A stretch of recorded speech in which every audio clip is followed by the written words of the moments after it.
नहीं चल preliminary एक्सपेंसरशिप। Hello 5% guys, channel तो आया ही नहीं। वेलकम टू चैनल है नहीं मेरा। कोई बात नहीं, डाल देना। नहीं स्वागत है आपका इस चैप्टर में। 10 हाँ मिनट तो नहीं बोल चल दो। रहा है। चैप्टर लिख दो ना नाम। ठीक है। क्या? ओ 5% ऑफ प्रोजेक्ट की का 5% और जो कल तूने मैंने फॉर्मूला लिखवाया था वो लिखा है ना? कैपिटल एम्प्लॉयड और कॉस्ट ऑफ प्रोजेक्ट का 5%। किसके लिए? विच एवर इज हायर, और उसके बाद जो हमारे एक्सपेंसेस हुए होते हैं, एक्चुअल एक्सपेंसेस, उसमें से विच एवर इज कितनी डिडक्शन मिलती है? अरे इसमें वेस्ट क्यों? ये था इन केस ऑफ इंडियन कंपनी। बस चलने दो उसे। ठीक है, रिडक्शन सेक्शन 66 36 सेक्शन।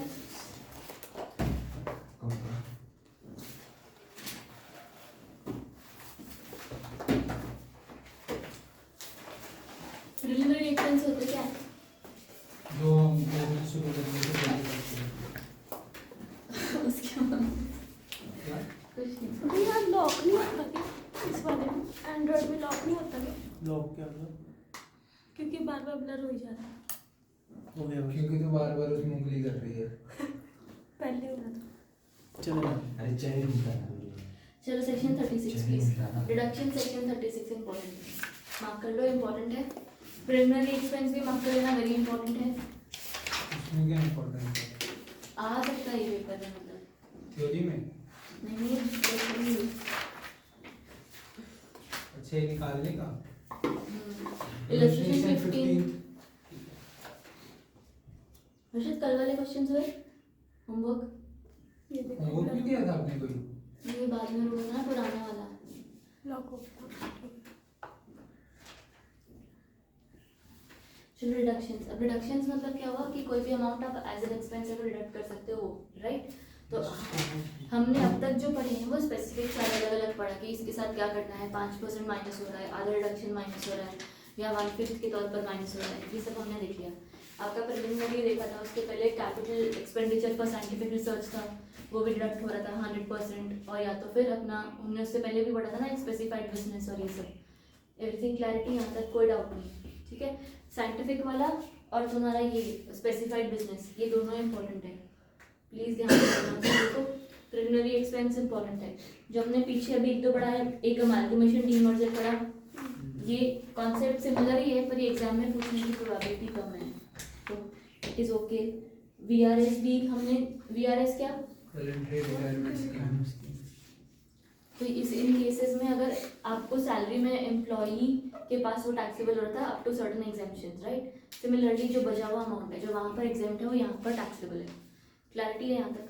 अब सेक्शन 36 की जो डिडक्शन है वो किस बारे में बात करें? फर्स्ट एंड सेकंड एक्सट्रीमली एकदम easy. Insurance premium for stocks and stores allowed. जो भी आप तरीके से कोई भी तरीके का आपने इंश्योरेंस ले रखा है, आपके जो भी स्टोर्स मतलब इन द सेंस बिल्डिंग्स या गोडाउन्स या उस तरीके के आपके स्टोर्स, और स्टॉक्स मतलब शेयर्स वाली स्टॉक्स नहीं, सामान। इन्वेंटरी वाला, ठीक है? तो आपने कोई भी इंश्योरेंस लिया है, उसका प्रीमियम पे किया है। पॉइंट इज कि you have to be an owner of that asset, right? अगर आप उसके ओनर हैं तो आप इंश्योरेंस लेंगे आप, और इंश्योरेंस का जो प्रीमियम पे करेंगे वो सारा डिडक्टेबल होगा। यहाँ तक क्लैरिटी है?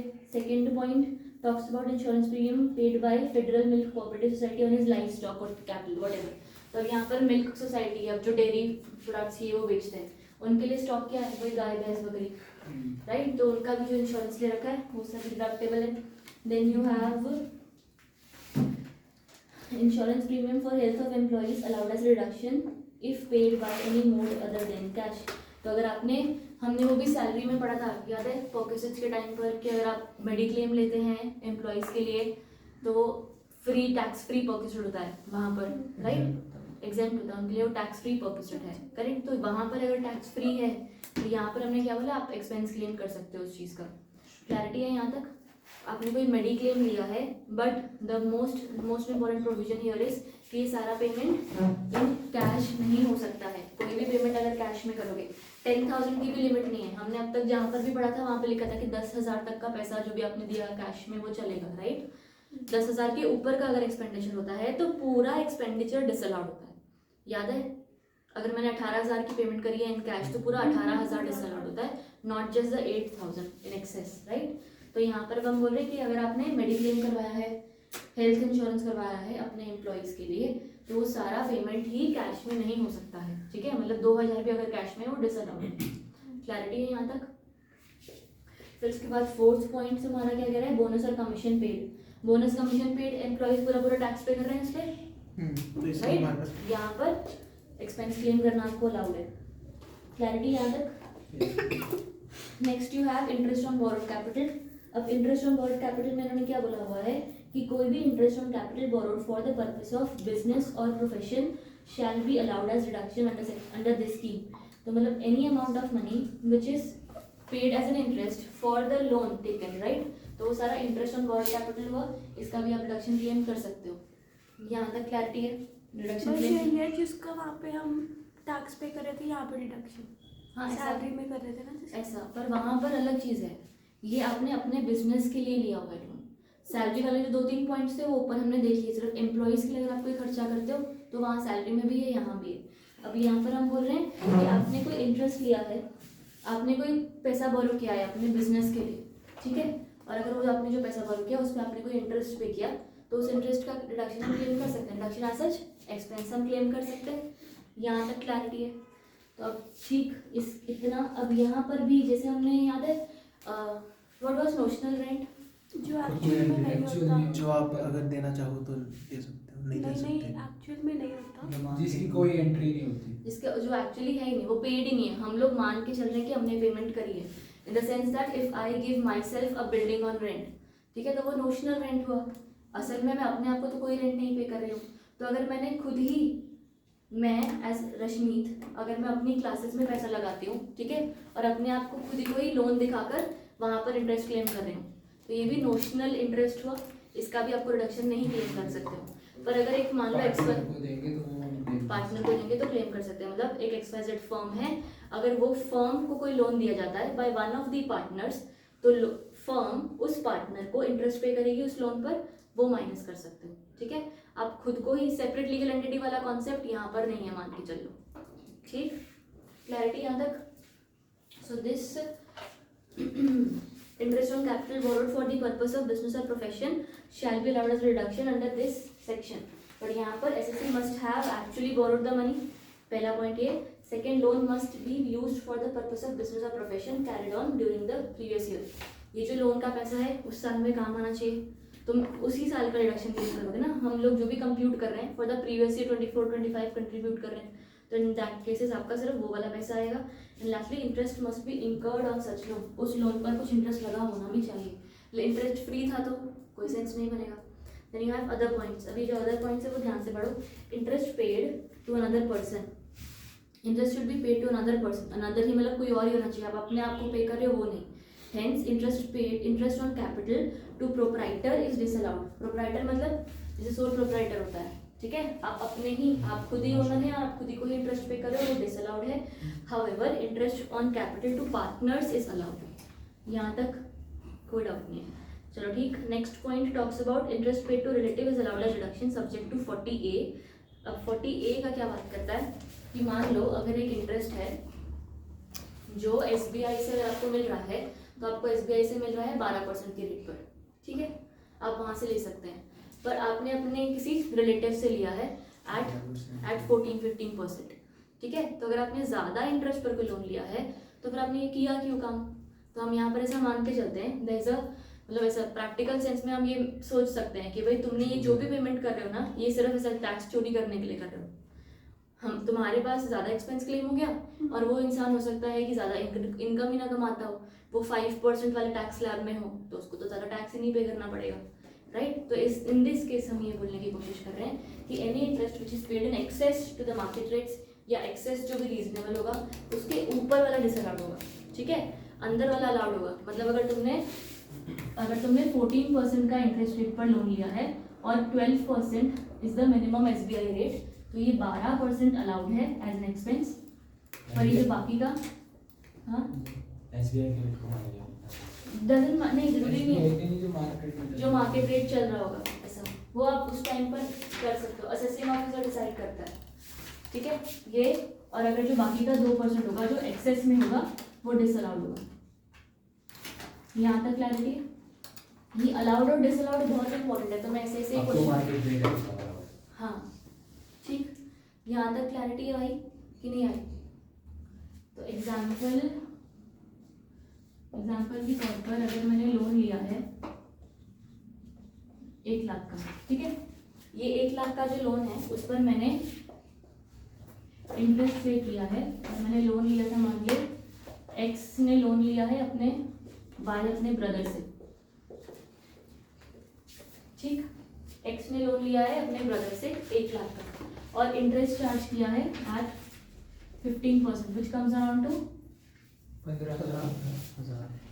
15,000, राइट। जो अलाउड रेट ऑफ इंटरेस्ट है वो है 12%, विच इज 12,000, ठीक है। अगर मैं ऐसा कहूँ, अलाउड डिसअलाउड का क्या मतलब हुआ कि जब तुमने पैसा पे किया तो तुमने ये सारा पैसा अपने पीएल अकाउंट में डेबिट कर लिया था, राइट। तो तुम्हारा जो एक्सपेंस अकाउंट में 15,000 दिख रहा है, क्लैरिटी? ये चीज़ गलत है ना, दिस थिंग इज रॉन्ग। आपने ज़्यादा एक्सपेंस अलाउ कर रखा है और आपका नेट प्रॉफिट मान लो यहाँ पर 40,000 है, ठीक है, क्लैरिटी है यहाँ तक? तो जितना भी डिसअलाउड होगा, यानी कि इन दोनों में अगर आप कंपेयर कर रहे हो तो 3,000 डिसअलाउड है, जो अमाउंट डिसअलाउड होता है उसका क्या ट्रीटमेंट होता है? ऐड हो जाता है, Add back to net profit.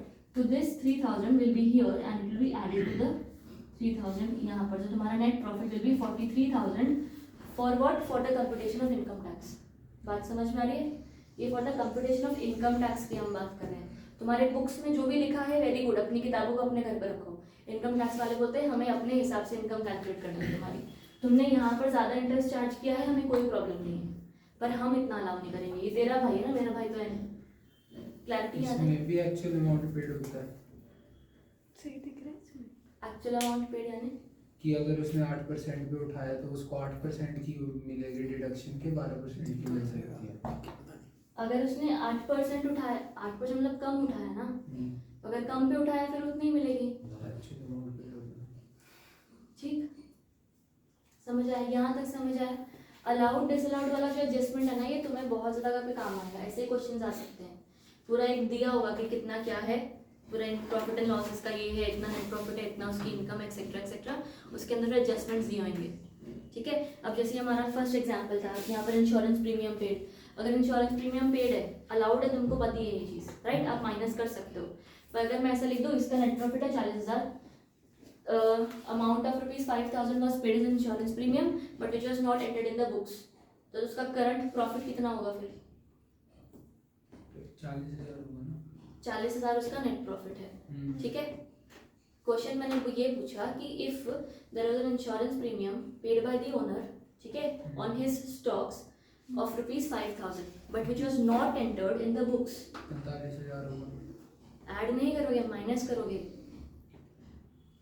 Stock not added in the book. हाँ, जो बुक्स में नहीं है तो फिर ऐड क्यों नहीं? जब बुक्स में नहीं है, राइट, बुक्स में नहीं है, पर उसका अच्छा, डिडक्शन, debit होगा ना। पर डिडक्शन तो अलाउड है ना उस चीज़ का।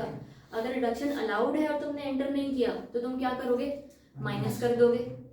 अगर डिडक्शन अलाउड है, तुम्हें माइनस करना अलाउड है पर तुमने माइनस नहीं किया तो माइनस कर दोगे। अगर माइनस करना अलाउड है और तुमने माइनस कर दिया है तो क्या करोगे? Add back. नहीं, फिर कुछ भी नहीं करोगे। जो करना अलाउड था वो कर दिया तो हाँ, ठीक, यहाँ तक पॉइंट समझ में आ रहा है? तो जो भी एडजस्टमेंट होगी इस चैप्टर में वो 3 तरीके से होगी। ऐसे कैसे? या तो ऐड बैक, या तो माइनस कर दोगे, या तो नो एडजस्टमेंट, ठीक है। आपके सामने हरा बटन दिख रहा है, हाँ दिख रहा है भाई, वो लाल था उसमें। जो मर्जी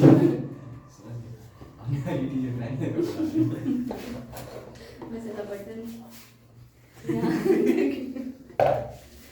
यहाँ तक ठीक, चलो ठीक है।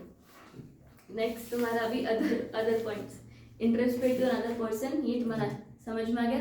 सिमिलरली यहीं पर अगर पार्टनर की एडजस्टमेंट होती है और डिडक्ट नहीं किया होता तो अपने को डिडक्ट करना अलाउड था। अलाउड डिसअलाउड ये वाले एडजस्टमेंट्स बहुत अच्छे से पढ़ने पड़ेंगे, मतलब try to put in your logic यहाँ तक। उसके बाद interest paid to relative excess वाला नॉट अलाउड है। Interest on share capital is not allowed. Interest on share capital माने एनपीएस क्या होता है? Share capital interest on share capital, ये बेसिक यहाँ पर उन्होंने बहुत ज़्यादा एक्सप्लेन नहीं किया हुआ है, बट ये सिंपली तौर से वो वाला है, जैसे कि आपने अगर आपको अगर पैसे आप interest on share capital is simply वो वाला, अगर आप जैसे कॉल्स इन एडवांस नहीं होते, अगर आप कोई भी तरीके से पैसा मंगवाते हो अपने शेयर होल्डर से और उस बंदे ने किसी ने ज़्यादा पैसा दे दिया तुमको पहले ही इन एडवांस में कुछ पैसा दे दिया, ठीक है, तब इंटरेस्ट देती है ना कंपनी उन लोगों को, राइट? तो वो माइनस करना अलाउड नहीं है। Interest paid on calls in advance, अगर तुम्हारे क्वेश्चन में है वहाँ पर लिख लो प्लीज, कोई interest paid on calls in advance है तो it is not allowed as deduction. Clarity?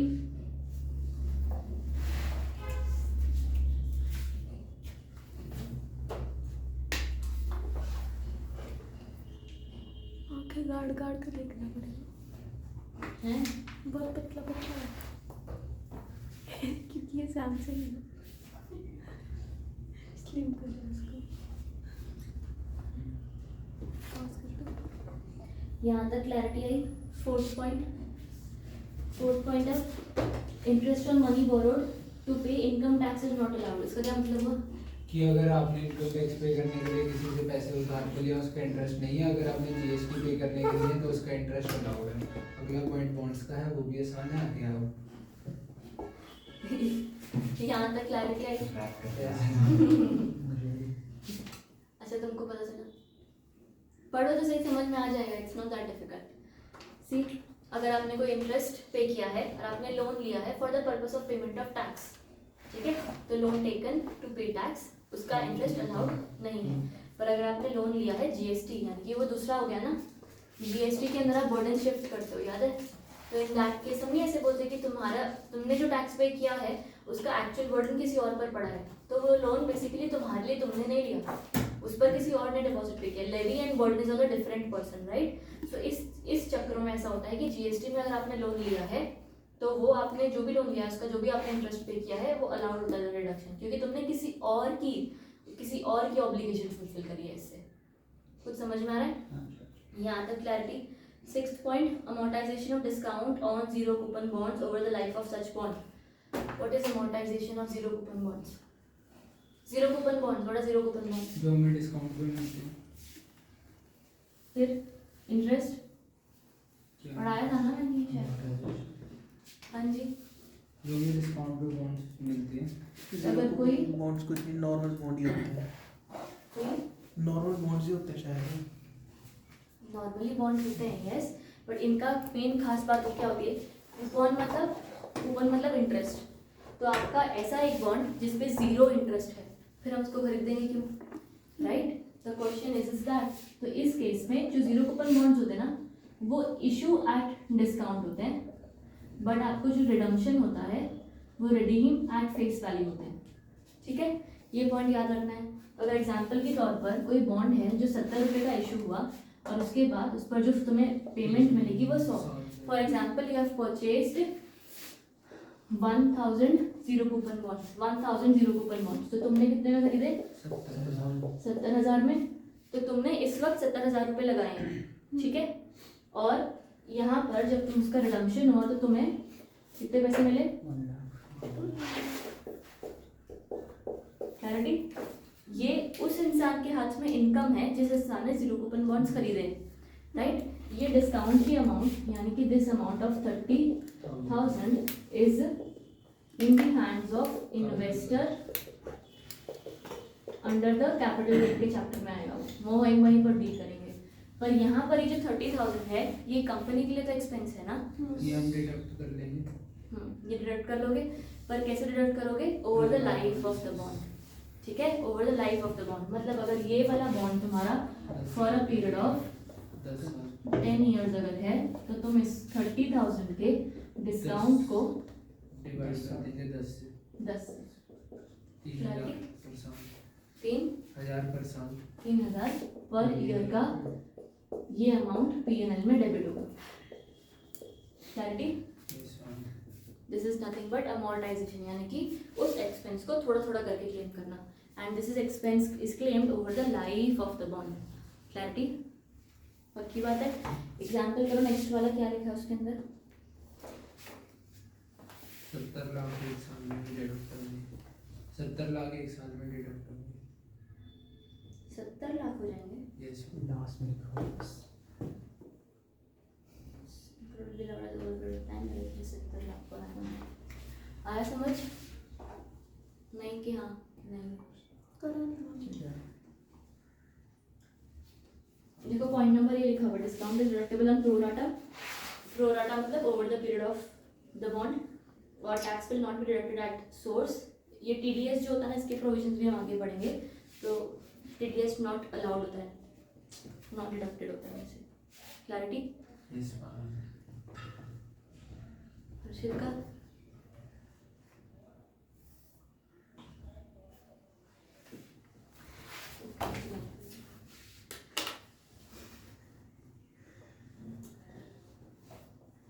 Clarity?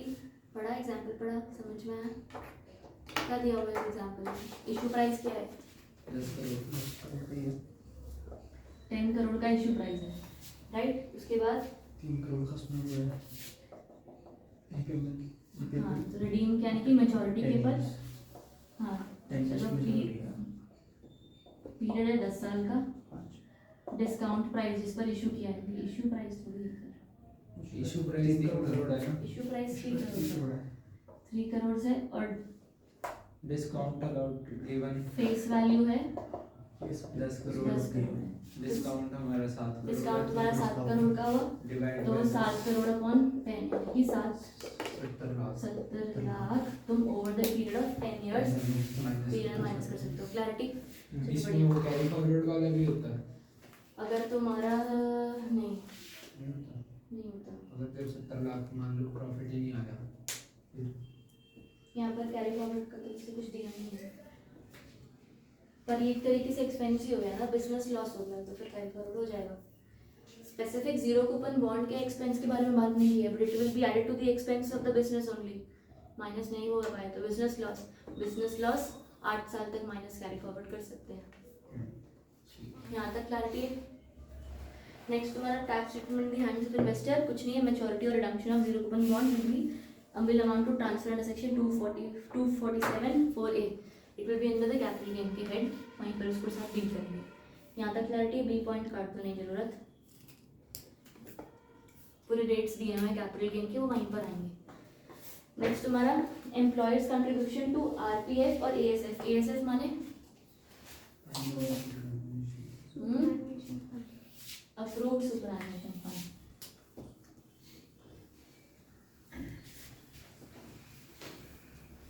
जो पीएफ होता है, प्रोविडेंट फंड होता है, उसमें 2 लोगों के कंट्रीब्यूशंस जाते हैं, राइट? एक एम्प्लॉई का खुद का कंट्रीब्यूशन और एक एम्प्लॉयर कंट्रीब्यूट करता है on behalf of the employee, right? तो इन दिस केस ये वाला जो पेमेंट है ना, ये वाला जो एक्सपेंस है, ये भी पेमेंट बेसिस पर है। पेमेंट बेसिस पर है मतलब अगर आपने before the filing of return ये पेमेंट कर दी गई है, आपने कंट्रीब्यूट कर दिया है, तो ही आपको इसका रिडक्शन मिलेगा, नहीं तो नहीं मिलेगा। कुछ समझ में आ रहा है? कोई भी कंट्रीब्यूशन टुवर्ड्स आरपीएफ और ASF made by the employer for the benefit of employee, इसका रिडक्शन तो ही मिलेगा अगर आपने सच में पेमेंट करी है, एक्चुअल बेसिस पेमेंट करी है। Got the point? नहीं तो फिर एम्प्लॉयर पर करेगा नहीं ना पेमेंट, पूरा साल भर और रुका रहेगा आराम से, लास्ट में देख लेंगे क्या करना है क्या नहीं। तो यहाँ पर आपको माइनस करना तो ये अलाउड होगा अगर आपने असल में पेमेंट करी है। तो again any sum paid by employer towards recognized provident fund or an approved superannuation fund as per rules prescribed in the 4th schedule of the act is allowed as reduction in full।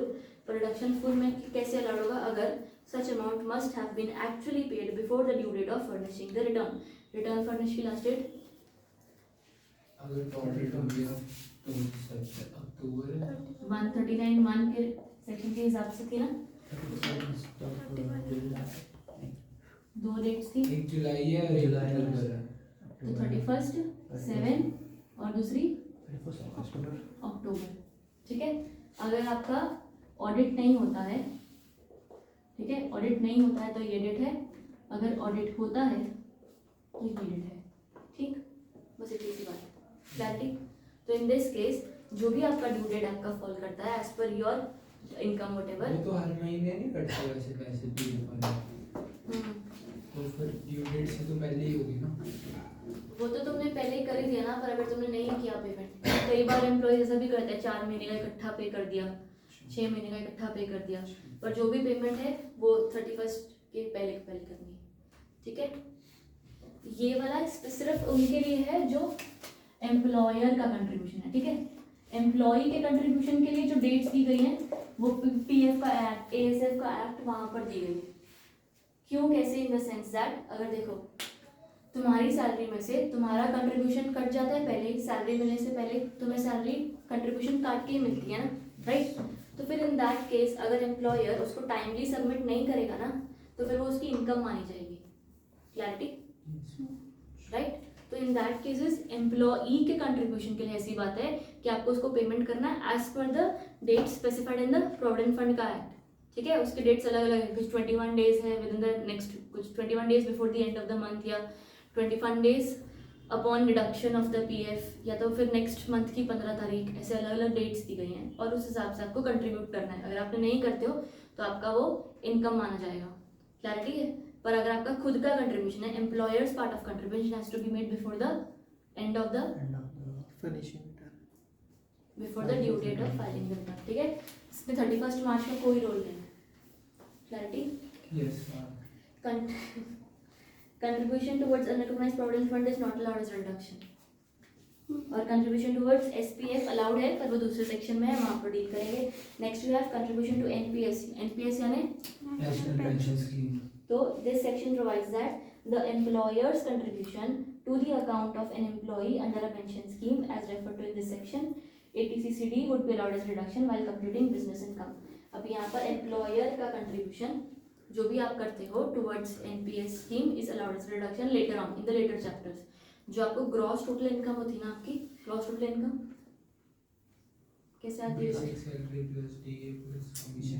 वो तो salary, gross total income वो सारा के का सारे heads की income जब आप टोटल करते हो तो आपको जो इनकम आती है वो ग्रॉस टोटल इनकम, उस ग्रॉस टोटल इनकम में से रिडक्शंस मिलते हैं, राइट। तो हम बाकी तो पहले वहाँ डील करेंगे, उसके बाद formula however reduction would be restricted to 14% of salary of the employee in the previous year.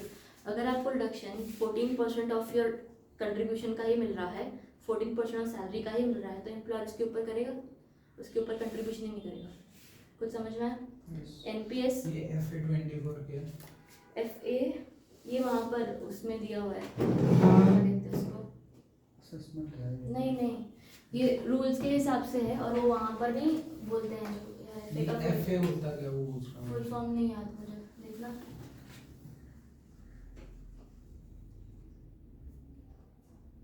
Financial कुछ हुआ, असेसमेंट शायद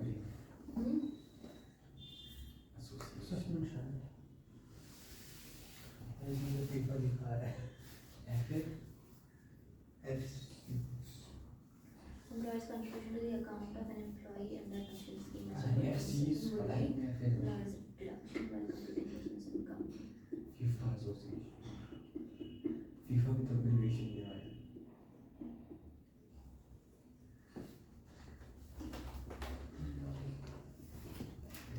यहाँ तक तो डाउट क्या होता है फिर? फीफा लिखा है। अरे ऐसे नहीं आया इसमें। नहीं आया। FA24 लिखना। हाँ FA24 ही लिखा है, उसमें लिखा है फीफा कप 24। नहीं आएगा, ऐसे नहीं आएगा।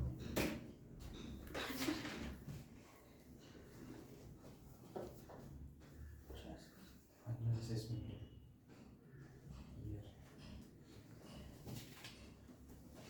पॉज करूँ क्या? नहीं चलते रहने क्या है?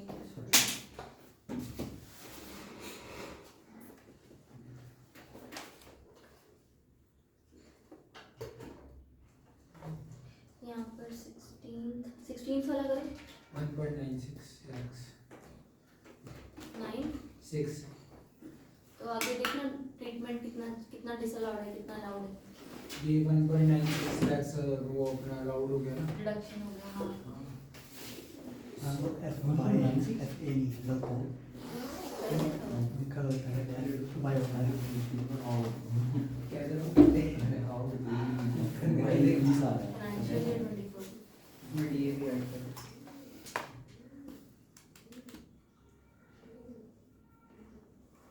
डीए टर्म्स वाला लेना ना। 4000 रुपये डिसअलाउड है। सैलरी जो हमारी होगी नहीं सिर्फ पूरा बेसिक। हाँ 4000 रुपये डिसअलाउड है। नहीं, इंटरेस्ट बेसिक में 1000 इंक्लूड्स डीए allowed है। इफ टर्म्स लिखा हुआ है। इफ टर्म्स और ऑफ fund में। Employment of provide.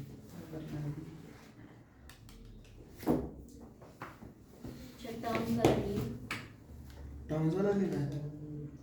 हाँ लिखा हुआ है ना, it forms part of the employee. आया समझ बोले में? तो यूनिवर्सल इसमें सैलरी का सारी ये अगली सैलरी अच्छा इसमें ये होगा। इसमें ये क्या रखा है? बेसिक सैलरी है भाई। जिसमें था क्या इसकी सैलरी कितनी है? बेसिक सैलरी 10 लाख है। 14 लाख का है। 14 बेसिक टर्म्स वाला, सॉरी DA टर्म्स वाला, राइट? तो 10 लाख इसकी बेसिक है प्लस 40% उसका बेसिक का DA बनता है, विच कम्स अराउंड टू 4 लाख। तो उसकी टोटल सैलरी कितनी हुई? 14 लाख। यहाँ तक क्लैरिटी है। अब आगे डिडक्शन निकालना है। Deduction under section 36, right? तो उसके हिसाब से रिडक्शन में आपको किस तरीके से मिलेगा? या तो अमाउंट एक्चुअली लिखो पेड बाय एम्प्लॉयर और मैक्सिमम है 14% ऑफ सैलरी ऑफ एम्प्लॉई, ठीक है? व्हिचएवर इज लेस, ये आपका रिडक्शन है। तो in this case actual amount paid by employer कितना आ रहा है? सी कैलकुलेट। 2 लाख। आया 2 लाख सबका?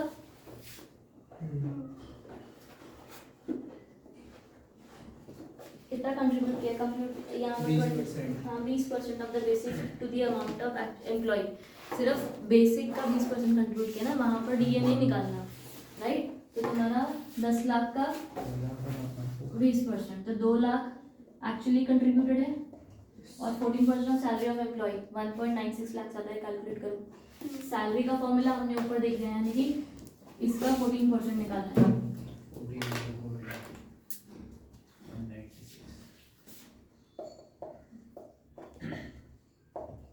Whichever is lower, तुम्हारा आंसर कितना आया? 1,96,000 इज अलाउड। तो डिसअलाउड कितना हुआ? डिसअलाउड विल बी जो अमाउंट उसने पे किया है minus the amount which is allowed, right? तो यहाँ पर भाई 2 lakh minus 1.96 which is 4,000 is a disallowed deduction, पर उसने अलाउड माइनस कर लिया है, राइट? तो अगर कोई चीज़ डिसअलाउड है, ऑलरेडी माइनस कर ली गई है, उसको क्या करते हैं? कोई चीज़ ऐड बैक कर देते हैं। तो बस ये 4,000 तुम्हारा ऐड बैक हो जाएगा एडेड टू नेट प्रॉफिट। आया समझ कि नहीं सबको? एवरीबडी यार, चलो ठीक है, वेरी गुड। नेक्स्ट तुम्हारा अभी ये जो एम्प्लॉई है, अच्छा एम्प्लॉई जो है यहाँ पर अपने को 1,96,000 माइनस करने मिला, राइट? तो 1,96,000 ये एम्प्लॉय के हाथ में टैक्सेबल होगा। जो यहाँ पर आपको माइनस करने मिल गया वो वहाँ पर उनके हाथ में टैक्सेबल होगा। क्लैरिटी? उसको 2 लाख पे नहीं देना। इसको 2 लाख पे नहीं देना, ठीक? क्या कराया आपने? जो 1 लाख वीडियो में देख लियो। यहाँ तक सब समझ में आया था? 4,000 समझ में आया था, डिसअलाउड ऐड बैक हो गया, ठीक है? हम अब एम्प्लॉई की बात कर रहे हैं। एम्प्लॉई को ये मिला है ना पैसा हम 2 लाख एम्प्लॉय की रुपया, बात क्यों कर रहे हैं वैसे यहाँ पे? क्योंकि पता होना तो चाहिए ना सर। तो वहाँ तो आपने सब बताया वही है ना। हाँ, तो जो बाकी का बचा पैसा है जो तुम्हें यहाँ पर माइनस करने मिला है वो वहाँ पर टैक्सेबल हो जाएगा। एम्प्लॉय कितने पर टैक्स पड़ेगा, पे करेगा? जितने 2 लाख पर नहीं, क्योंकि 4,000 पर तो ये खुद पे कर रहा है ना, तो सिर्फ 1,96,000 पर पे करेगा। उसको पूरे 2 लाख मिले हैं, पर क्योंकि 4,000 पर एम्प्लॉय पे कर रहा है तो ये डबल टैक्सेशन हो जाएगी, इसलिए वो नहीं पे करेगा, वो 1.96 पर पे करेगा। क्लैरिटी है यहाँ तक? Next, employer's contribution towards gratuity fund subject to section 43B, ये जान दो, वहीं पर देखेंगे। Next, you have any sum received by an employer from his employee as contribution towards PF. छुट्टी में कुछ लिखा हुआ भी तो है नहीं ना। ये बस एक लाइन वो उस सेक्शन में है, इसलिए 43B में ही पढ़ेंगे। अब यहाँ पर हमने जो पीएफ पढ़ा था वो हमने एम्प्लॉयर की कंट्रीब्यूशन का देख लिया, ठीक है। एम्प्लॉयर की कंट्रीब्यूशन का हमको समझ में आ गया, पर एम्प्लॉई की कंट्रीब्यूशन का क्या होगा? In case of employees contribution any sum paid by the employee towards provident fund, superannuation fund और any other fund set up under the provisions of this state insurance और any other fund for the welfare. Employee अगर अपनी salary में से पैसे कटवा के खुद कंट्रीब्यूट कर रहा है तो उसका क्या करना है? वो पहले अगर हम इनकम में ट्रीट कर लेंगे, बाद में उसको जब वो एम्प्लॉयर पे कर देगा तो वो डिडक्शन मिल जाएगी उसको। समझ आया? तो लॉस क्यों है? ठीक है बस आ गया? समझ आ गया? आपने बताओ तो सही। अच्छा, यहाँ तक 3 पॉइंट से पढ़े, एनुअल रिडक्शन तक पढ़ा। आगे is treated as an income of the employer. जो पैसा एम्प्लॉय ने खुद कंट्रीब्यूट किया है अपने आप से, it is treated as the income of employer. Subsequently when such sum is credited by the employer to the employee's account, later on उसके पीएफ के फंड में कंट्रीब्यूट कर दिया पैसा। जब कंट्रीब्यूट कर दिया, before the due date of crediting such contribution prescribed in the relevant act, मतलब यहाँ पर ड्यू डेट 139(1) वाली नहीं है, यहाँ पर ड्यू डेट इनकम टैक्स के रिटर्न वाली नहीं है, यहाँ पर ड्यू डेट रिस्पेक्टिव एक्ट्स की है। हम लोग 3 टाइप की कंट्रीब्यूशन की बात करें ना, पीएफ की, सुपरएन्युएशन फंड या एनी अदर फंड, राइट। हर एक्ट में एक ड्यू डेट दी गई है कि एम्प्लॉयर अगर एम्प्लॉय का कंट्रीब्यूशन डिडक्ट करता है तो वो सारा पैसा उसको within the due date submit करना पड़ता है उस रिलेवेंट फंड में, राइट। तो इन दिस केस अगर आप एम्प्लॉय का contribution in the relevant fund, it has to be deducted before the due date of crediting such interest as per the relevant act, then deduction is allowed, नहीं तो नहीं। अगर आपने पैसा deduct कर लिया पर सबमिट नहीं किया तो आपकी बिजनेस इनकम मानी जाएगी। Example, as per the provisions employee state insurance act, इस एक्ट में क्या दिया गया है? All the contributions under this act are to be deposited within 21 days of the following month. जनवरी का पैसा है, फरवरी के 21 तक सबमिट हो जाना चाहिए। फेब का पैसा है, अगले महीने के 21 तक सबमिट हो जाना चाहिए for the employee state insurance. इस एक्ट में 21 डेज है। उसके अलावा एम्प्लॉयज प्रोविडेंट फंड, पीएफ वाले एक्ट में है 15 दिन। देखो 15th of the following month, अगर आपने 15th of the following month तक नहीं कंट्रीब्यूट किया तो वो आपकी बिजनेस इनकम ही मानी जाएगी। Clarity? So if employees contribution is deposited by the employer on और बिफोर द ड्यू डेट, कोई बात नहीं, no treatment, it is okay, very good, ठीक है। तुमने माइनस भी कर दिया और कंट्रीब्यूट भी कर दिया। पर अगर if employees contribution is not deposited by the employer on और before the due date, then it is permanently disallowed. Permanently disallowed है, वहाँ पर लिख लो, परमानेंटली डिसअलाउड मतलब वो हमेशा हमेशा के लिए। कौन से वाले में?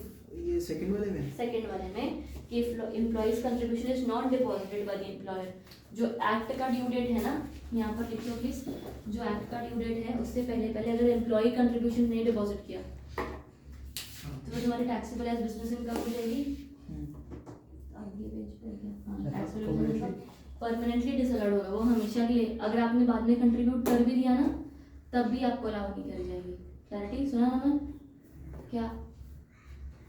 कि अगर हम 21 दिन में अगर नहीं भरे पैसे तो वो हमारी बिजनेस इनकम ही होगी, उसके बाद भी भरे तब भी वो इनकम बिजनेस ही होगी, उसके डिडक्शन नहीं मिल जाएगी। वो लिख लेना, परमानेंटली डिसअलाउड है।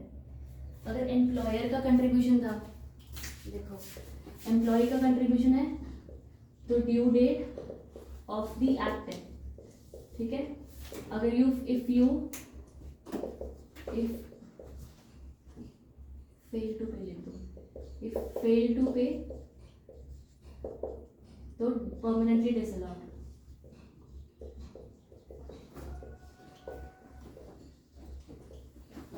यहाँ तक बात समझ में आई? और अगर एम्प्लॉयर का खुद का कंट्रीब्यूशन है तो एम्प्लॉयर का खुद का कंट्रीब्यूशन है तो ड्यू डेट क्या है? As per 139(1) of the IT act which is जुलाई या तो अक्टूबर, ठीक है। तो it has to be paid before due date of this act, ठीक है। यहाँ तक क्लैरिटी है? अगर लेकिन यहाँ पर अगर फेल किया तो इफ फेल तो फिर it is still allowed as a deduction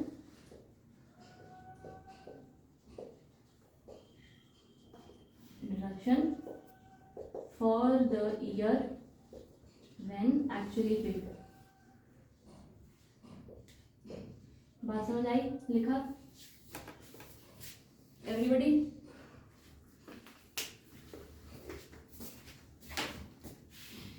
वो लिखा है। तो छीलना क्यों पड़ता है फ्रॉम दिस ये और चीज ये तब भी लिखो। ठीक है, इधर वाला एम्प्लॉयर है, उधर वाला एम्प्लॉयर है ना। हाँ जी क्या वो past cloud last if fail it is allowed introduction for failure and achievement। Employer का कंट्रीब्यूशन अगर आपने अगले साल एम्प्लॉयर ने अपना कंट्रीब्यूशन अगले साल पे कर दिया आफ्टर द ड्यू डेट, तो अगले साल के असेसमेंट ईयर में वो माइनस कर सकते हो। पर एम्प्लॉई का कंट्रीब्यूशन अगर आपने फेल किया एज पर दी एक्ट तो वो कभी भी अलाउ नहीं किया जाएगा, वो आपकी बिजनेस इनकम बन जाएगी। Clarity?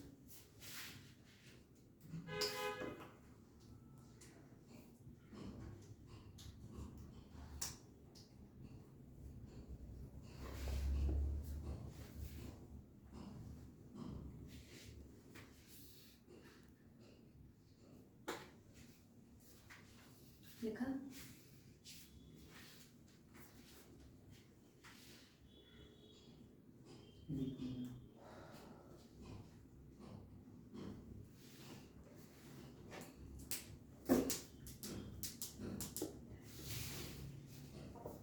Clarity?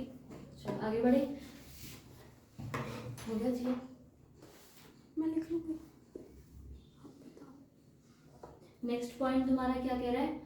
Purchase of animals. अब यहाँ पर ये पॉइंट इतना रिलेवेंट नहीं है एग्जाम पॉइंट ऑफ व्यू, सिर्फ इतना है इसके अंदर कि वो नहीं होता तुम्हारे सर्कस सुर्कस वाले एनिमल्स, ठीक है? तब उनका क्या, उनका कोई डेप्रिसिएशन थोड़ी करोगे। अब तुम हाथी है वहाँ पर, हाथी का क्या डेप्रिसिएशन करोगे? तो इन दैट केसेस उनमें कोई डेप्रिसिएशन नहीं होता। पर अगर मान लो तुमने हाथी खरीदा था 5 लाख का, जब उसको बेचा तो 3 लाख में बेच दिया, जो वो 2 लाख हो तो तुम्हारा लॉस हुआ, वो तुम पीएन अकाउंट में डेबिट कर लो। ठीक है? क्लैरिटी? जो तुम्हारा यहाँ पर अब नेक्स्ट पर अगर वो हाथी मर ही गया बेचारा तो 5 लाख का 5 लाख पीएन अकाउंट में डेबिट कर दो। बस इतनी सी बात है। समझ आया? हाथी लिखोगे? बिजनेस प्रोफेशन हैं? प्रोफेशन सर्कस वाले एनिमल्स की बात कर रहे हैं यहाँ पर, ठीक है? उनमें कोई डेप्रिसिएशन नहीं होता, पर जितने में बेचा है जो लॉस हुआ है वो आपका पीएन अकाउंट में डेबिट कर लोगे एज लॉस। और जो तुम्हारा जितना ज़्यादा तुमने बेच दिया, ठीक है, अगर तुमने ज़्यादा का बेचा तुम्हारी इनकम, अगर मर ही गया वो बेचारा एनिमल, तो फिर जितना तुमने खर्चा किया था वो सारा पीएन अकाउंट में डेबिट हो जाएगा पैसा। क्लैरिटी है यहाँ तक? सिंपल सी चीज़ है। नेक्स्ट तुम्हारा जो भी debt bad debts. Bad debts क्या होते हैं? किसी को लोन दिया अपना पैसे जो भी पैसे दिए थे किसी चीज़ के, जो पैसे अभी मिले नहीं है किसी चीज़ के, मतलब जिनके मिलने की अब संभावना कम है या खत्म हो गई है। हम किसी को लोन दिया उसने को नहीं उनको वापस नहीं दी। हाँ, तो बैड डेट्स के अंदर ये लोन वाला वर्ड इम्पोर्टेंट है। पर इन दिस केस आपको बैड डेट्स में एक चीज़ जो सबसे ज़्यादा इम्पोर्टेंट याद रखनी है, अगर मान लो मैंने अपने एम्प्लॉई को पैसे दिए हैं, क्या वो बैड डेट्स माना जाएगा? अगर उसने पैसा नहीं पे किया तो हाँ। उसके सैलरी से काट लिया। वो अलग, चलो वो अलग बात है। यहाँ पे चलो ठीक है, एक पॉइंट ये, मेरा एक सप्लायर है, ठीक है, नहीं सप्लायर तो हाँ, मैं किसी को गुड्स बेच रही हूँ, अगर अब परचेजर ऑफ माई गुड्स, ठीक है, उसने मुझे कुछ पैसे देने 10,000 रुपये, उसमें से उसने 6 दे दिए, 4 नहीं दिए, क्या ये बैड डेट्स माना जाएगा? 4,000 वो आगे दे सकता है, मतलब उसमें मतलब अगर नहीं दिए तो नहीं दी तो बैड तुम्हारे हिसाब से, right?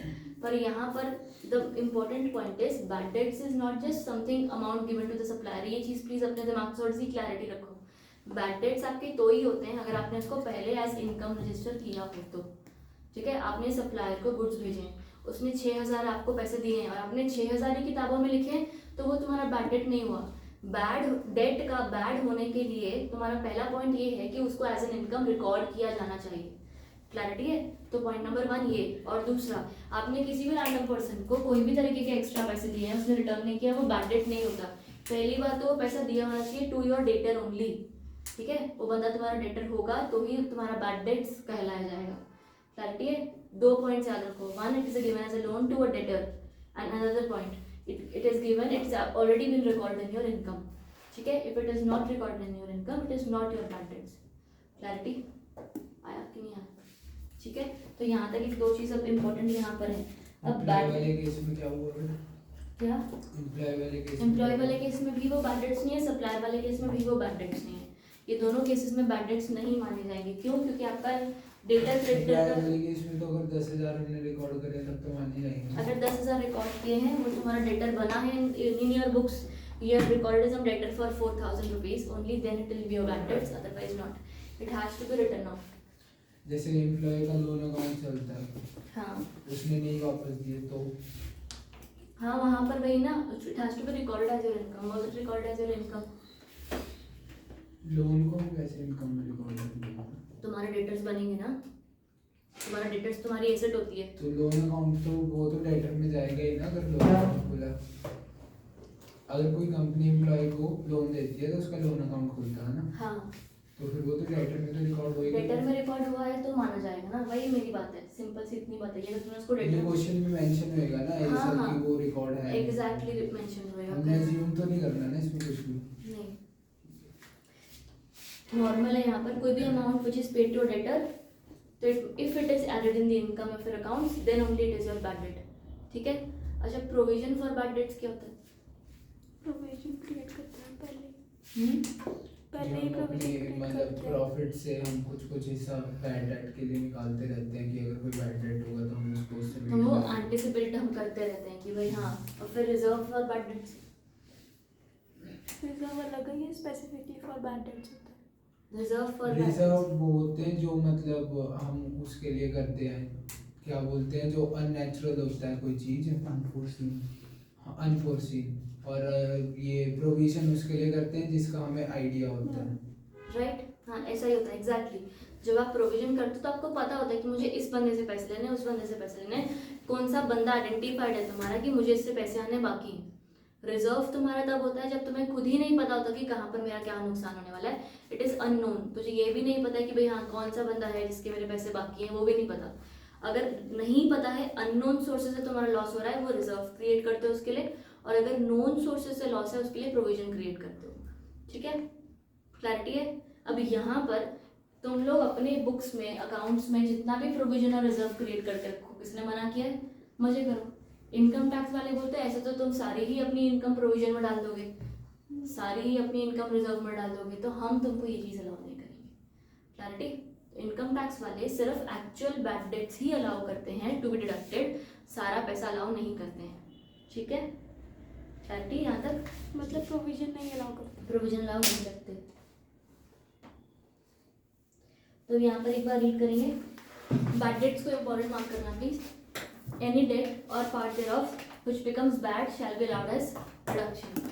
Clarity. Tax point, it is the assessee who decides whether a debt has और अगर become, वो बैड डेट रिकवर हो के बाद में तो फिर पैसा वो उस तरीके से उसकी ट्रीटमेंट होगी वैसे। है इसमें। हाँ जी।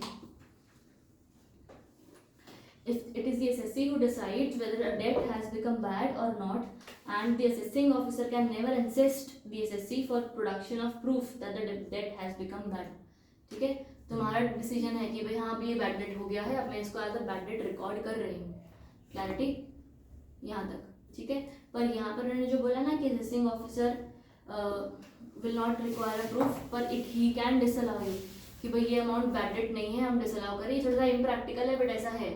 अगर तुम्हें कोई बैड डेट हुआ है, मान लो 10,000 रुपये का, और तुमने 10,000 रुपये रिकॉर्ड कर लिया कि मेरा बैड है, ठीक है, उसमें से असेसिंग ऑफिसर ने बोला पूरा 10,000 तो अलाउड नहीं है भाई, मैं 10,000 तुम्हें माइनस करने नहीं दूंगा, सिर्फ 6,000 माइनस करने दूंगा। क्लैरिटी। तो वो बाकी का जो 4,000 बचा है वो तुमने माइनस नहीं किया, वो अभी भी तुम्हारे इनकम का पार्ट बना हुआ है और तुमने अभी भी उस पर टैक्स पे किया हुआ है। This can be a provision. Bad debts में दो तरीकों से बाइफरकेट किया जाएगा, अलाउड एंड डिसअलाउड। जो अमाउंट अलाउड है वही एज बैड डेट्स लिखा गया है, जो अमाउंट डिसअलाउड है वो एज एन इनकम टैक्स हो रखा है। क्लैरिटी। तभी कंडीशन में कंडीशन नंबर 1 काट देना, फालतू में कंफ्यूजन क्रिएट करेगी। Condition number 2, the debt has been considered as income of the SSC of that previous year और of the earlier previous year. It has been considered as an income. Clarity. आगे दोनों ठीक है। Second point ये done है। यहाँ पर देखो example, advance given to supplier for purchase of raw material later forfeited, मतलब उसने पैसा नहीं दिया, is not allowed deduction under this section. This is because the same has never been a part of income. However, reduction can be claimed under section 37 वो अलग section है। यहाँ तक क्लैरिटी है?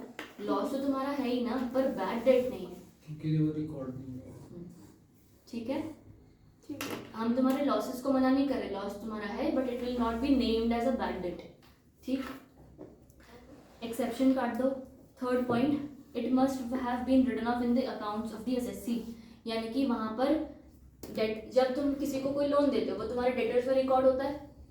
मान लो 1000 के डेटर्स रिकॉर्डेड है तुम्हारे, अगर तुम किसी चीज़ को 2000 को बैड डेट मान रहे हो तो डेटर में से भी माइनस होगा ना, तो उसी को ही कहते हैं रिटर्न ऑफ, ठीक है? तो तुम्हारा 2000 बैड डेट्स में चला जाएगा और डेटर 8000 रह जाएगा। क्लैरिटी? चलो ठीक। सो यहाँ पर return of in the accounts of SSC का यही मतलब है कि डेटर्स के अकाउंट में से माइनस हो जाना, ठीक है? Provision for bad debts is not allowed as reduction, यहाँ पर मार्क कर लेना, प्रोविजन नहीं अलाउ करते हम, इनकम टैक्स वाले अलाउ नहीं करते, नहीं करते, ठीक? इट मस्ट हैव बीन कहाँ कौन सा पॉइंट है? थर्ड का टैक्स पॉइंट है ना।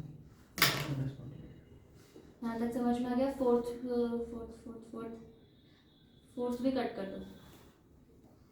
Fifth point, it must be of revenue nature. हम पीएनएल की बात कर रहे हैं, रेवेन्यू नेचर का एक्सपेंस होना चाहिए। कोई भी कैपिटल रिसिप्ट है जो बैड डेट हो गई है उस तरीके से, that will be not allowed as reduction.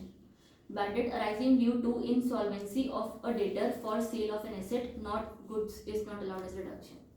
आया समझ? अब एक चीज़ जो यहाँ पर ना रेवेन्यू नेचर के यहाँ पर मार्क कर लो, अगर एक इंसान है जो मर्केंटाइल बेसिस पर अपनी किताबें बनाता है, मर्केंटाइल माने ड्यू बेसिस पर, अक्रूवल बेसिस पर, राइट? एक्सपेंडिचर हुआ नहीं है पर होने वाला है, या ड्यू डेट आ गई तो रिकॉर्ड कर लो, पेमेंट आने वाली है, आई नहीं है पर ड्यू है तो रिकॉर्ड कर लो, वो मर्केंटाइल बेसिस पर रिकॉर्ड बनाता है। जो इंसान मर्केंटाइल बेसिस पर बना रहा है ना अपनी किताब, उसी के लिए ही ये रेलेवेंट है। जिस इंसान को पैसा आया नहीं, वो रिकॉर्ड नहीं कर रहा, तो फिर उसके लिए रेलेवेंट ही नहीं है। एक इंसान अपने किताबों में एक डेटर तभी बोलेगा ना जब उसका पैसा आया नहीं और हमने फिर भी उसको रिकॉर्ड कर लिया। तो a person who maintains his books on cash basis, उसके लिए पूरा का पूरा प्रोविजन ही रिलेवेंट हो जाता है। समझ आया क्यों? बुक्स ऑफ अकाउंट्स को वो बेसिस में नहीं आती है। अक्रूवल यहाँ तक क्या भी कराना है। मतलब ये जो मर्केंटाइल बेसिस पे बुक्स बनाते हैं उनके लिए अलाउड है? हाँ, उन्हीं को ही एप्लीकेबल है, बाकियों के लिए तो रेलेवेंट ही नहीं रह जाएगा। अगर आपको आया नहीं पैसा, आप कैश बेसिस पर रिकॉर्ड करते हो, आपने रिकॉर्ड ही नहीं किया होगा, राइट? ना bad debt is not allowed reduction to the SSC who maintains accounts on cash basis, वही बात होगी। और lastly, cat bad debts are also allowed in the hands of the successor of the business. Bad also debts का एक भी question नहीं है तो मतलब ये इम्पोर्टेंट नहीं है। मैं बना देती हूँ। रिकवरी ऑफ बैड डेट्स सब इसका पूछ रहा हूँ मैं। नहीं, इम्पोर्टेंट है। Recovery of bad debts amount में सेक्शन इम्पोर्टेंट। कल एक चीज पूछी थी हमने, ऐसा थोड़ी ना हो जाता है कि भाई एग्जांपल नहीं तो इम्पोर्टेंट नहीं। तो फिर कल क्यों आपने बोला था? हाँ, ये भी दोनों ने अलाउड है, सारे जो रिडक्शन है, ये सारी जो रिडक्शन है ये हमारा ओल्ड और डिफॉल्ट दोनों में अलाउड है। हाँ, सब कुछ यहाँ पर होगा, मैंने मार्क करवाया होगा। वो साइंटिफिक में था ना, इन हाउस वाला अलाउड है, कंट्रीब्यूशन वाला अलाउड नहीं है, इफ यू रिमेंबर। ये क्या 15 हो गया कितनी बताओ याद है। Recovery of bad debts, amount recovered में से bad debts claim minus bad debts allowed and reduction, और taxable bad debts recovery if positive. मेरे को प्रश्न बैड डेट क्लेम जो हमने पहले डिडक्शन की दे दिया वो हाँ, माइनस जो बजट हो गया जो बैड डेट इस साल के हमने डिडक्ट करने हैं वो मैं लिखवा रही हूँ, एग्जाम्पल लिखो, लिखो। पेन तो निकाल। मान ले एक बैड डेट है फॉर द ईयर 1920 का, ठीक है, एग्जाम्पल के तौर पर, और वो है अमाउंट 12,000 का। तुम्हें लेटर ऑन रिकवरी हुई है ऑफ अगेन 12,000, ठीक है, बैड डेट 24-25 में, ठीक है। क्लैरिटी। तो ये सारा का सारा अमाउंट, ये जो सारा का सारा अमाउंट है तुम्हारी बिजनेस इनकम मानी जाएगी, राइट? और ये टैक्सेबल होगी in the year when received, जिस साल में मिला उस साल में टैक्सेबल। ये आसान है। अगर हम ऐसा कहें कि बैड डेट अगेन था 12,000 का इन द ईयर, चलो 1920 रख लेते हैं, 12,000 का बैड डेट था, जिसमें से मैं सोच रही हूँ तुम्हारा प्रोविजन बना के, जिसमें से डिसअलाउड, अलग से लिख देते हैं, जिसमें से डिसअलाउड है सिर्फ 3,000। डिसअलाउड कैसे? कि मतलब हमें पहले नहीं करा हुआ था। रिकॉर्ड नहीं करने मिला था हमको पहले, ठीक है? हमको 12,000 में से बस ट्राइपॉड नहीं था, रिकॉर्ड से मिला। तो बैटरी से 12,000 के, जिसमें से 3,000 हमें रिकॉर्ड करने नहीं मिला, करेक्ट? इतना गंदा जो वो भी इतनी देर से। यहाँ तक समझ में आया? अगर रिकवरी हुई है ऑफ, चलो 12,000 की, ठीक है, 24-25, तो यहाँ पर तुम्हारी बिजनेस इनकम कितनी मानी जाएगी? 8,000 सॉरी 9,000। समझ आया? जो अच्छा, चीज रिकवरी 12,000 की होगी तो टैक्सेबल 3,000 हुई। नहीं, टैक्सेबल 9,000 हुई ना, क्योंकि 3,000 पे हमने पहले टैक्स पे पहले किया। टैक्स पे कर दिया है, ठीक है। राइट? तो यहाँ पर जो डिसअलाउड है तुम्हें पहले माइनस करने नहीं दिया, तो इस साल जो जितना भी तुम्हें रिकवर पैसा हुआ है उसमें से सिर्फ 9,000 ही टैक्सेबल होगा, यानी कि जो 3,000 है वो माइनस कर देंगे डिसअलाउड वाला। क्लैरिटी?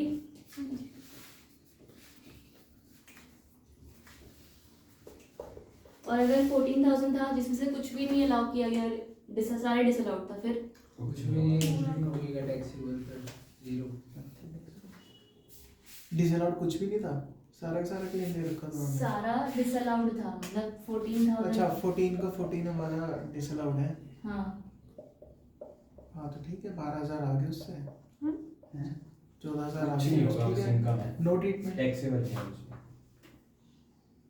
टैक्सेबल नहीं है टैक्सेबल क्यों नहीं है? नहीं है जो क्योंकि हमारा टैक्स पहले पहले पहले पे कर दिया ना 19-20 में, तो इस साल जो आया उसका करेंगे क्या? इनकम में ऐड होगा। जेब में डालेंगे। एज एन एक्सपेंस क्लेम करोगे, उसको पे अकाउंट में डेबिट करोगे, it will be a loss, ठीक है?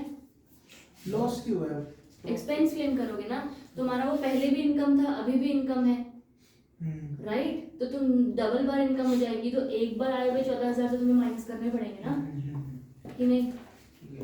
पहले तो गए थे ना, तब की एंट्री करी थी हमने, अब ये मिले हैं, बैड डेट्स थे ना ये, हाँ। पहले इनकम कैसे हो गया? पहले हमने उसको Bad debts बैड हो डेट्स डिसअलाउ बोल दिया ना, बैड मतलब दिखाई एंट्री नहीं हुई है, तो पहले तो कुछ हुआ ही नहीं है जब डेटर पे तो तुमने टैक्स दिया है ना, बैड डेटर होते अगर तो डिसअलाउड नहीं थे।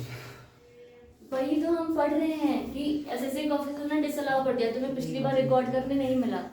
अगर किसने डिसअलाउ कर दिया? असेसिंग ऑफिसर एओ, जब तुम टैक्स भरते हो, अच्छा इनकम उस टैक्स, बात से ऊपर आ गए हम कि अगर डेटर नहीं है, हाँ कि अगर डेटर रिकॉर्ड करे हैं और आपके उसमें ऑफिसर ने हाँ। डिसअलाउ कर दिया, हाँ। तब भी भाग में जाओ, मतलब तब भी ऐसा ही होगा। मैं भूल गई प्रोविजन। 14,000 बैड डेट्स तेरा था, पर तुझे माइनस करने नहीं दिया। जब माइनस करने नहीं दिया तो वो डिसअलाउ हो गए। अगर तेरे को माइनस करने नहीं दिया मतलब तूने उस पर टैक्स पे किया है। जब बाद में तुझे वो हम तो सच ही कह रहे थे, उसने हमारी बात नहीं मानी, तो लेटर ऑन हमें वो पैसा रिकवर हुआ। लेटर ऑन हमें वो पैसा रिकवर हुआ। कुछ नहीं करेंगे इसमें। अरे एक्सपेंस माइनस कर लेगा भाई, माइनस हो जाएगा। ये कुछ नहीं कर। इसकी मतलब 14,000 की हमें डिडक्शन मिल जाएगी इस साल अरे में। मेरे तो बहुत पसंद है। हाँ, ठीक है। आया समझ? है। पक्की बात है, श्योर हो? चलो। कितने घंटे की हुई? 59 मिनट्स। कितने? 59 मिनट्स। इतना टाइम हो भी गया? बस फिर मैम छुट्टी कर दोगे 5 बजे? नहीं यार, तो आप देखो, आप 1 घंटे की कॉन्वर्सेशन अभी तक हमने पढ़ा ही कुछ नहीं है यार। देखो सब देखो इधर रिकॉर्ड हो रहा है सब 59 मिनट का, कैसे बोल रहे हैं? अच्छा, एचटीटी पेड और सीटी पेड वाला कोई रिस्पॉन्स ही नहीं अच्छा मिला। अरे तो बोलो तो फिर सही। पढ़ा के ही तो खत्म होएगा ना, पढ़ाने तो इग्नोर भाई। ये मार्क कर लो, एसटीटी पेड और सीडीटी पेड। अच्छा फैमिली प्लानिंग रह गया, STT फैमिली ये STT सॉरी फैमिली प्लानिंग रह गया, फैमिली प्लानिंग जो जापान में बोलते हैं हम दो हमारे दो वाला प्रोविजन जो है ना, अब वो और ऐसा नेक्स्ट लेवल चल रहा है कि एम्प्लॉयर्स को कहा गया है कि आप अपने एम्प्लॉयज को ऐसा प्रोत्साहन दो कि हम दो हमारे दो तक रुक जाए, कि फैमिली प्लानिंग करो, जरूरी है, ज्यादा हो जाएगा तो ज्यादा पॉपुलेशन, ज्यादा एक्सपेंस। करो हाँ वही तो कह रहा हूँ मैं। फिर यहाँ पर रोक रहे हैं ना। मुझे को लगा यहाँ पर भी बोल रहे हो कि भी इतने हो गए तुम और कर लो। जापान में तो कह रहे हैं कि करो कि बुढ़े बढ़ते जा रहे हैं ना। हाँ तो है, बुढ़े ज्यादा है youth बुढ़ते कम जा है। रहे हैं। पर नहीं, लेकिन बहुत ऐसा ज्यादा है। सारे सारे आप ही के हाइट के हैं, आपकी मेरी हाइट के हैं सारे। हमसे छोटे छोटे, हम लंबे लगते हैं। Applicable to company only. अगर आप फैमिली प्लानिंग एक्सपेंडिचर कर रहे हो, मतलब जैसे कोई सेमिनार हॉल बुक किया, कोई बंदा बुलाया, तुमको बुला लेंगे वहाँ पढ़ा के स्पीच देने के लिए बंदा बुलाया कि भाई तो क्या इफेक्ट पड़ता है ज्यादा, पर इसके अंदर अभी रेवेन्यू नेचर क्या करे यार, रेवेन्यू कैपिटल नेचर नेचर क्या होगा, अब क्या उनको घर बना के दी। बिल्डिंग बना के दी, भाई एसेट आ ये तो बिल्डिंग दे रहे हैं, अगर लोग लगा बिल्डिंग बनाई है फॉर द पर्पस की फैमिली प्लानिंग एक्सपेंडिचर की किसी को यूट्यूब पे डालना मैम व्यूज आएंगे। बिल्डिंग और फैमिली एक्सपेंडिचर का क्या एग्जैक्ट मेरी बात मैं बोलने तो दो, मैं भी मेरे को भी बोलना है। यहाँ पर हो क्या रहा है, फैमिली प्लानिंग एक्सपेंडिचर में अगर आपने कोई सेमिनार किया, you have called a person to give a speech कि why is it bad for the economy to be so having so much of population. हम चाइना से भी ऊपर बढ़ गए हैं, सोचो। कहीं पर टक्कर। तो अब इन दिस केस हमने ये कहा कि आप फैमिली प्लानिंग कर रहे हैं वाला ये सब प्रोविजंस हुए, उसमें रेवेन्यू नेचर का एक्सपेंडिचर हुआ कि तुमने जो भी बंदा बुलाया एक्सेट्रा एक्सेट्रा, वो सारी वो वाला एक्सपेंडिचर रेवेन्यू नेचर का हुआ। और अगर तुमने सेमिनार एक ऐसी तुमने बिल्डिंग, टाटा वाली कंपनी ने बिल्डिंग बना दी,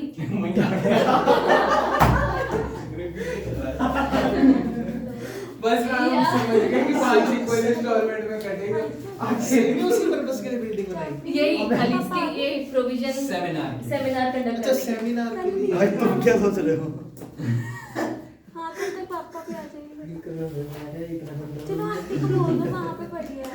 तो बिल्डिंग बनाई तो उस बिल्डिंग का कुछ है? वो कैपिटल एक्सपेंडिचर हुआ ना, कैपिटल एक्सपेंडिचर इक्वल इंस्टॉलमेंट्स में कितना डिवाइड बड़ा है? एक एक का इमरजेंसी दरवाजा है ना, वो उन आंटी को बताएगा।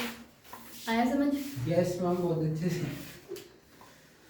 बस ये 2 pointers. Revenue is fully allowed as deduction और capital expenditure shall be allowed in 5 equal installments commencing from the previous year। दूसरी बात वीडियो में आ रही है। सारी वीडियोग्राफर थी, चद्दर के नीचे पता नहीं क्या आप एक काम करो, पापा आ जाते हैं। कौन करता है? हाँ, ठीक। तुम्हारे घर में इमरजेंसी गेट भी है? आप कौन है? आपके घर में भी इमरजेंसी गेट पीछे वाला? नहीं वो वैसे है नहीं, इमरजेंसी उसका नाम रखा हुआ है। Capital expenditure shall be allowed in 5 equal installments commencing from the previous year in which it is incurred। जिस भी साल में आपका एक्सपेंडिचर हुआ है उसको 5 इक्वल इंस्टॉलमेंट में माइनस करोगे, ठीक है। अगर आपका रेवेन्यू नेचर का एक्सपेंडिचर है, आपके जिस साल में एक्सपेंडिचर आपने माइनस कर दिया, कैपिटल नेचर का एक्सपेंडिचर है तो कैपिटल नेचर 5 इक्वल इंस्टॉलमेंट्स में माइनस करोगे। अब एक चीज याद रखो प्लीज, अनएब्सॉर्ब डेप्रिसिएशन था, वो कैसे माइनस होता है? अनएब्सॉर्ब डेप्रिसिएशन क्या होता है? जो पिछले साल में माइनस नहीं कर पाए हम, तो अगले साल माइनस कर सकते हैं from any head other than salary, right. कितने भी सालों के लिए कैरी फॉरवर्ड हो सकता है, राइट। सिमिलरली साइंटिफिक एक्सपेंडिचर जो था कैपिटल नेचर का, वो भी आगे कितने भी सालों के लिए हो सकता है कैरी फॉरवर्ड, और it can be deducted from any head except salary. Similarly this expenditure capital expenditure in the nature of family planning, अगर ये वाला एक्सपेंडिचर है ये भी कितने भी सालों के लिए कैरी फॉरवर्ड हो सकता है एक्सेप्ट सैलरी, ठीक है। क्लैरिटी? Yes ma'am. पीछे दोनों अभी चाबी मुझे हमने एक बार बताया एक बार जब यहाँ पे वो ये आगे मिडिल स्टूडेंट